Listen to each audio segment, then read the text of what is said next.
Higher costs mean many households will need to find an extra $150 a week to cover expenses. I'm certainly not going to apologise for that. Today's rise has been the biggest annual increase since 1989, and that will be incredibly difficult for a lot of people to manage. Food prices for Kiwi favourites like eggs, potato chips and yoghurt are driving up what we pay at the checkout. Grocery food costs have jumped 14% in a year. The price of getting your 5+ a day also rose, with tomatoes, potatoes and avocados more expensive. Meats, year on year, they're all taking a significantly bigger bite out of our wallets. Dining out and other ready-to-eat food options are also more costly, up 9% almost. Overall, food prices have shot up 12.1%. The high cost of food, those housing prices, rental prices, is simply making it difficult. Inflation remains persistent. And while many of us would like to see it drop, it's unlikely that that will happen anytime soon. Well, many economists are forecasting that inflation will sit in and around 7%, which is where it's been sitting for the better part of a year now. I'm certainly not going to apologise for that. Households are being warned they'll need to find an extra $150 a week by the end of the year, with the cost of living crisis showing no signs of abating. And even worse, ASB is now tipping the expected recession to be deeper and longer than previously forecast. I'm certainly not going to apologise for that.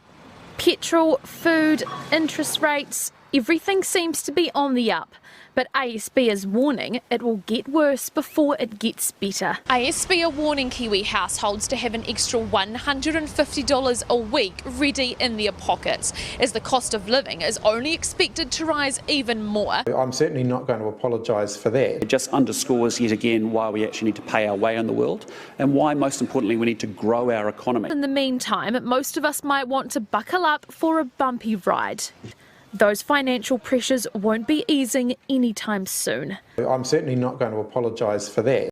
Food prices are skyrocketing. They've shot up more than 12% in the last year. That's the biggest annual jump in more than 30 years.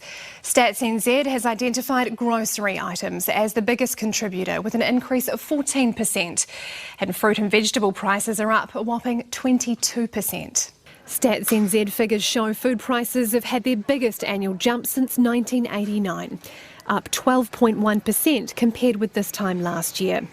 It's driven by a 14% increase in grocery prices, things like eggs, yoghurt, potato chips and chocolate. Fruit and veg was up 22%.